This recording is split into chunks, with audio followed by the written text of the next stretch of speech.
നമസ്കാരം. ശ്രീഭദ്ര ജ്യോതിഷാലയത്തിലേക്ക് ഏവർക്കും സ്വാഗതം. നൂറ്റാണ്ടുകൾ പഴക്കമുള്ള ജ്യോതിഷ കുടുംബാംഗം, വസ്തുനിഷ്ഠവും കൃത്യവുമായ ഫലപ്രവചനം, നിങ്ങളുടെ മനോദുഃഖങ്ങളും കഷ്ടതകളും ജ്യോതിഷത്തിലൂടെ മനസ്സിലാക്കി പരിഹാരം നിർദ്ദേശിക്കുന്നു. ജ്യോതിഷ സംബന്ധമായ കൂടുതൽ വിവരങ്ങൾക്ക് താഴെ കാണുന്ന വാട്സ്ആപ്പ് നമ്പറിൽ ബന്ധപ്പെടുക. ഓൺലൈൻ സർവീസ് ലഭ്യമാണ്. നമ്മുടെ ചാനൽ സബ്സ്ക്രൈബ് ചെയ്യുക. നമസ്കാരം. ശ്രീഭദ്ര ജ്യോതിഷാലയത്തിന്റെ പുതിയൊരു എപ്പിസോഡിലേക്ക് എല്ലാ നല്ലവരായിട്ടുള്ള ജ്യോതിഷപ്രേമികൾക്കും വീണ്ടും സ്വാഗതം. നമ്മളിപ്പോൾ ചർച്ച ചെയ്തുകൊണ്ടിരിക്കുന്ന വിഷയം വ്യാഴമാറ്റമാണ്. വ്യാഴം ഈ വരുന്ന മെയ് മാസം 14 തീയതി, മേടമാസം 31 തീയതി 2025, മെയ് മാസം 14 തീയതി, മേടമാസം 31 തീയതി ഇടവൻ രാശിയിൽ നിന്ന് മിഥുനൻ രാശിയിലേക്ക് ഗോചരം ചെയ്യുന്നു. അപ്പോൾ ഈ വ്യാഴമാറ്റം ഓരോ നക്ഷത്രക്കാർക്കും എങ്ങനെയെന്നുള്ളതാണ് നമ്മളിപ്പോൾ പരിശോധിച്ചുകൊണ്ടിരിക്കുന്നത്. ഇനി നമ്മൾ പറയാൻ പോകുന്ന മിഥുനൻ രാശിയാണ്. അതിനു മുമ്പായിട്ട് ഒരു ചെറിയ കാര്യം ഞാൻ നിങ്ങളോട് പറയാം. ഈ ഒരു ഫലം എന്ന് പറഞ്ഞാൽ ഇതൊരു പൊതുഫലമാണ്. അതായത് ഓരോ നക്ഷത്രക്കാർക്കും ഉണ്ടാകുന്ന പൊതുവായിട്ടുള്ള ഫലമാണ്. ഇപ്പം നമ്മൾക്കറിയാം, ഈ ഒരു മിഥുനക്കൂറിൽപ്പെട്ട ലക്ഷക്കണക്കിന് ആൾക്കാർക്ക് അല്ലെങ്കിൽ ഇന്ത്യയിലും വിദേശ രാജ്യങ്ങളും ഉണ്ട്. അപ്പോൾ ഇവർക്കെല്ലാം ഒരേപോലെ എഫക്റ്റ് ഉണ്ടാകുമെന്ന് നമ്മൾ വിശ്വസിക്കരുത്.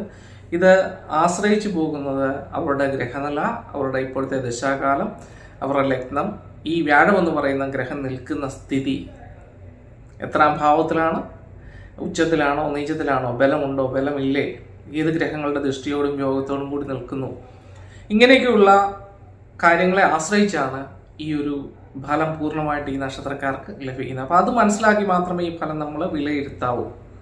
ഇതൊരു കോമൺ ഫലമാണ്. പല ആൾക്കാരും ഇത് പറഞ്ഞു തരില്ല. കാരണം എന്താണെന്ന് ചോദിച്ചാൽ എല്ലാവരും വ്യൂവേഴ്സിനെ കൂട്ടാൻ വേണ്ടി അവർ വളരെ നല്ല യോഗങ്ങൾ പറഞ്ഞങ്ങ് പോകത്തേ ഉള്ളൂ.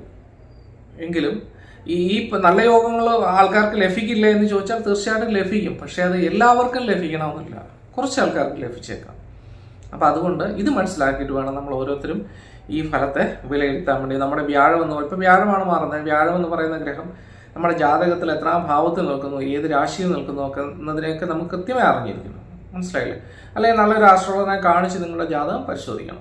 എന്താണെങ്കിലും വ്യാഴമാറ്റം എല്ലാവർക്കും ഗുണം തന്നെ നൽകും. കാരണം എന്താണെന്ന് ചോദിച്ചാൽ വ്യാഴം എന്ന് പറയുന്ന ഗ്രഹം സർവേശ്വര കാരകനാണ്. എന്ന് പറഞ്ഞാൽ ജീവിതത്തിനെ ഉയർച്ചയിലേക്ക് എത്തിക്കാനും ജീവിതത്തിൽ പുരോഗതി ഉണ്ടാക്കാനും നല്ല നല്ല കാര്യങ്ങൾ ചെയ്യാനുള്ള മനസ്സുണ്ടാക്കാനും ഒക്കെ ശേഷിയുള്ള ഗ്രഹമാണ് വ്യാഴം. നമ്മൾ ജ്യോതിഷത്തിൽ തന്നെ വ്യാഴം എന്ന് പറയുന്ന ഗ്രഹത്തിനെ അടിസ്ഥാനപ്പെടുത്തിയാണ് നമ്മളുടെ ഈശ്വരാധീനം പോലും ചിന്തിക്കുന്നത്. അപ്പോൾ ആ വ്യാഴത്തിൻ്റെ ബലം ഒന്ന് ആലോചിച്ച് നോക്കി. നമ്മുടെ ജ്യോതിഷത്തിൽ പറയാറില്ലേ, നിങ്ങളുടെ ഈശ്വരാധീനം എല്ലാം മറഞ്ഞിരിക്കുകയാണ്, നിങ്ങൾക്ക് ഈശ്വരാധീനം ഒട്ടും തന്നെ ഇല്ല, നിങ്ങൾ അതുകൊണ്ട് വ്യാഴപ്രീതികരമായിട്ടുള്ള കർമ്മം ചെയ്യണം, അല്ലെങ്കിൽ കൃഷ്ണൻ്റെ അമ്പലത്തിലെ വിഷ്ണുവിൻ്റെ ക്ഷേത്രത്തിൽ വഴിപാട് കഴിക്കണമെന്ന് പറയും. അപ്പോൾ എന്തിനെ അടിസ്ഥാനപ്പെടുത്തിയാണ്? വ്യാഴം എന്ന് പറയുന്ന ഗ്രഹത്തിനെ അടിസ്ഥാനപ്പെടുത്തിയാണ്. അതുകൊണ്ട് തന്നെ വ്യാഴം എന്ന് പറയുന്ന ഗ്രഹത്തിൻ്റെ ആ ഒരു മൂല്യം നമ്മൾ മനസ്സിലാക്കണം. ഇനി നമുക്ക് പറയാനുള്ളത് കർക്കിടകൻ രാശിയുടെ ഫലമാണ്. പുണർത്തിക്കാലും പൂയവും ആയില്യവും ചേർന്നാണ് കർക്കിടകൻ രാശി. അപ്പോൾ ഈ കർക്കിടകൻ രാശിയെ പറ്റി പറയുമ്പോൾ ഇപ്പോൾ ഇടവത്തിലാണ് വ്യാഴം സഞ്ചരിക്കുന്നത്. അപ്പോൾ അത് മിഥുനത്തിലേക്ക് പോകും. മിഥുനത്തിലേക്ക് പോകുമ്പോൾ കർക്കിടകൻ രാശിയുടെ 12ലാണ് വരുന്നത് അല്ലേ? അപ്പോൾ കർക്കിടകൻ രാശിയുടെ 12ലാണ് വ്യാഴം വരുന്നത്.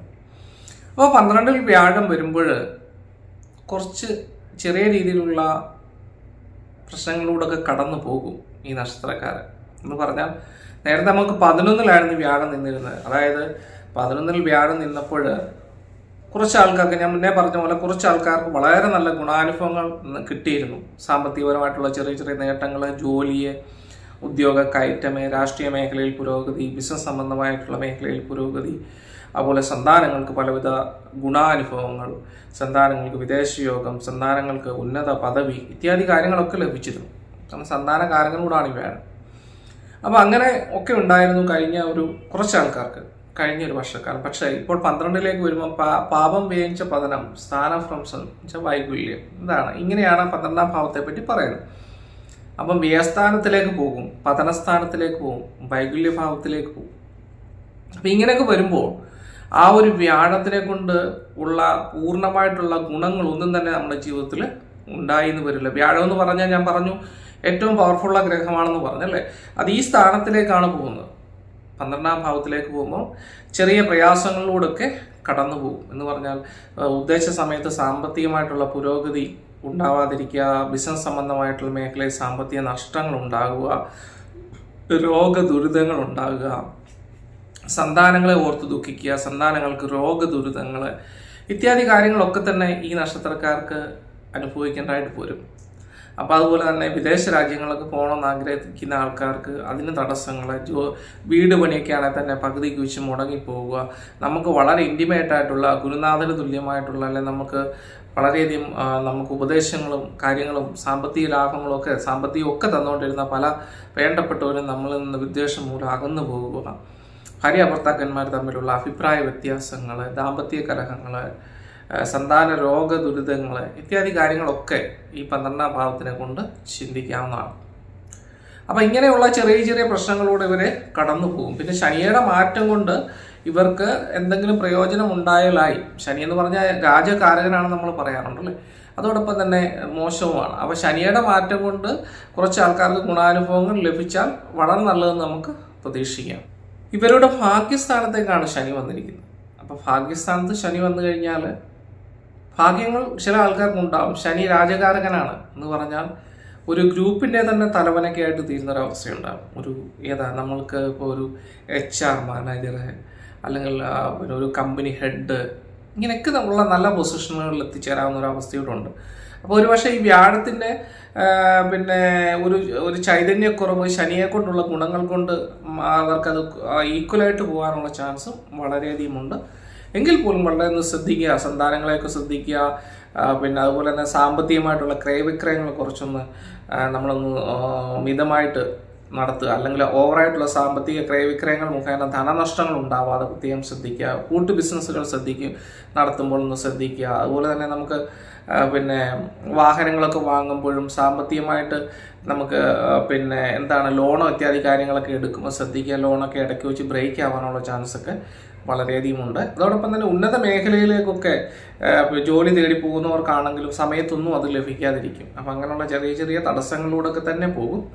അപ്പോൾ അതുകൊണ്ട് കുറച്ച് ആൾക്കാരുടെ കാര്യമാണ് പറയുന്നത്. അതുകൊണ്ട് ഈ പറയുന്ന വഴിപാടുകൾ നിങ്ങൾ കൃത്യമായിട്ട് ചെയ്യണം. പിന്നെ നേരത്തെ ഞാൻ പറഞ്ഞു ഇതെല്ലാം ഒരു കോമൺ ഫലം ആയതുകൊണ്ട് ഗ്രഹനിലയിലുള്ള അവരുടെ ഒരു ഗുണാനുഭവങ്ങളാണ് അവർക്ക് പൂർണ്ണമായിട്ട് ലഭിക്കുക. പിന്നെ ശനിയൊക്കെ രാജകാരനായിട്ട് ഗ്രഹനിലയിൽ നിൽക്കുകയാണ്. ശനിമാറ്റം കൊണ്ട് തന്നെ ഈ മാർച്ച് മുതൽ നിങ്ങൾക്ക് വളരെ ഉന്നത ലെവലിൽ എത്തിച്ചേരുന്ന ഒരു അവസ്ഥയൊക്കെ ഉണ്ടാകും. അപ്പോൾ ആ വ്യാഴവും ഗ്രഹനിലയിൽ മെച്ചമാണെന്നുണ്ടെങ്കിൽ ഇപ്പോൾ കർക്കിടക രാശി നിൽക്കുന്ന വ്യാഴമാണെന്ന് വിചാരിക്കുക. ഇപ്പം അതിപ്പം 12ൽ വന്നെന്ന് പറഞ്ഞാലും ആ കർക്കിടക രാശിയിൽ നിൽക്കുന്ന വ്യാഴം നിങ്ങളുടെ ഗ്രഹനിലയിലാണെങ്കിൽ, അല്ലെങ്കിൽ ആ 9ാം ഭാവത്തിൽ നിൽക്കുന്ന അല്ലെ 11ാം ഭാവത്തിൽ ഗ്രഹനിലയിൽ നിൽക്കുന്ന വ്യാഴമാണെന്ന് വിചാരിക്കുക, ഈ പറയുന്ന ഒരു ദോഷങ്ങളിലൂടെ നിങ്ങൾ കടന്നു പോകത്തില്ല. അപ്പം അതാണ് ഞാൻ പറഞ്ഞത്, കൃത്യമായി നമ്മൾ ജാതകം പരിശോധിക്കണമെന്ന് പറയുന്നത്. അപ്പോൾ ശനിയുടെ ബലങ്ങളോടൊക്കെ ഉണ്ടെങ്കിൽ ഭാഗ്യസ്ഥാനത്ത് നിൽക്കുന്ന ശനി എന്താണെങ്കിലും നിങ്ങൾക്ക് നല്ലത് ചെയ്താൽ നിങ്ങൾ അത്യുന്നതയിലെത്തും. അപ്പോൾ അന്നേരം നമ്മൾ ഈ പറയുന്നതുമായിട്ട് ഒരു കോമ്പിനേഷൻ ഉണ്ടാവില്ല. അപ്പോൾ അതാണ് ഞാൻ പറഞ്ഞത് ഗ്രഹനില കൃത്യമായി പരിശോധിക്കണമെന്ന് പറയുന്നത്. അപ്പം കുറച്ച് ആൾക്കാർക്ക് എന്നാൽ ഈ ഫലം ഈ ദുരിതങ്ങളിലൂടെ കടന്നു പോവുകയും ചെയ്യും. അപ്പോൾ അവർ ചെയ്യേണ്ട കാര്യം എന്ന് പറഞ്ഞാൽ മാസത്തിലെ നാളുതോറും കൃഷ്ണൻ്റെ അമ്പലത്തിൽ കുളിച്ചുകൊള്ളുക, വിഷ്ണു ഭഗവാനെ കുളിച്ചുകൊള്ളുക, തുളസിമാല അർച്ചന, പാൽപ്പായസം ഇത്യാദി വഴിപാടുകൾ നടത്തുക. അതുപോലെ തന്നെ സർവ്വവിഘ്നോപശാന്തിക്കായിട്ട് കരയിലെ ക്ഷേത്രത്തിൽ അഷ്ടദ്രവ്യ സഹിതം ഗണപതി ഹോമം മാസത്തിൽ ഒരു പ്രാവശ്യം നടത്തുക. പിന്നെ അതുപോലെ തന്നെ ശനീശ്വരന് വഴിപാട് നടത്തുക. ശനീശ്വരന് ശാസ്താവിന് നീലാഞ്ജനം നടത്തണം, അർച്ചന മുതലായ വഴിപാടുകൾ നടത്തുക. പിന്നെ അതുപോലെ തന്നെ ശിവക്ഷേത്രത്തിലും യഥാശക്തി വഴിപാടുകൾ നടത്തുക, സുബ്രഹ്മണ്യ സ്വാമിക്ക് യഥാശക്തി വഴിപാടുകൾ നടത്തുക. ഇത്യാദി കാര്യങ്ങളൊക്കെ ചെയ്തു കഴിഞ്ഞാൽ നമുക്ക് ഒരു ഈക്വലായിട്ടുള്ള ഒരു ഇത് കിട്ടും, നമുക്കൊരു ബാലൻസിങ് കിട്ടും. അപ്പോൾ അത് മുഖേന കാര്യങ്ങൾ ഒരു പ്രശ്നങ്ങളില്ലാതെ കടന്നു പോകും എന്നാണ് വിചാരിക്കുന്നത്. എന്താണെങ്കിലും ഒരു 2-3 മാസം നിങ്ങൾ പ്രശ്നങ്ങളോടാണ് കടന്നു പോകുന്നതെന്നുണ്ടെങ്കിൽ നിങ്ങൾ ശ്രദ്ധിക്കണം. അപ്പോൾ അതുകൊണ്ട് നമ്മൾ ആ ഒരു പ്രിക്കോഷൻസ് എടുക്കുന്നത് എപ്പോഴും നല്ലതാണ്, മുൻകരുതലെടുത്ത് മുന്നോട്ട് പോകുന്നത് നല്ലതാണ്. പ്രത്യേകിച്ച് ഈ ബിസിനസ്സും അല്ലെങ്കിൽ വളരെയധികം ധനങ്ങളൊക്കെ ഇട്ട് അങ്ങോട്ടും ഇങ്ങോട്ടും കൈകാര്യം ചെയ്യുന്ന ആൾക്കാരൊക്കെ ആണെങ്കിൽ അവരൊന്നും വളരെ ശ്രദ്ധാപൂർവം കാര്യങ്ങൾ കൈകാര്യം ചെയ്ത് കഴിഞ്ഞാൽ സാമ്പത്തിക നഷ്ടങ്ങളൊന്നും ഇല്ലാതെ അവർക്ക് മുന്നോട്ട് പോകാമെന്നാണ് വിചാരിക്കുന്നത്. അതുപോലെ തന്നെ പുതിയ ബിസിനസ്സുകളൊക്കെ ആരംഭിക്കുന്നവർ ശ്രദ്ധിച്ച് കാര്യങ്ങൾ മുന്നോട്ട് നീക്കുക. അവർക്ക് അതുകൊണ്ടുള്ള പ്രശ്നങ്ങളിലൂടെ ഒന്നും കടന്നു പോകാതെ പ്രത്യേകം ശ്രദ്ധിക്കുക. അതുപോലെ തന്നെ നമ്മൾ ദാമ്പത്യ കലഹങ്ങൾ ഉണ്ടാവാതെ പ്രത്യേകം ശ്രദ്ധിക്കണം. ഭാര്യാഭർത്താക്കന്മാരൊക്കെ തന്നെയാണെങ്കിലും ചെറിയ ചെറിയ വിഷയങ്ങൾ മുഖേന അകന്നു പോവുകയാണെങ്കിൽ പിന്നീട് ഒന്നിച്ചു വരാനായിട്ട് താമസങ്ങൾ എടുക്കേണ്ടതായിട്ടൊരവസ്ഥ ഉണ്ടാകും. അപ്പോൾ ഈ പറഞ്ഞ വഴിപാടുകളൊക്കെ ചെയ്തു കൊടുക്കുക.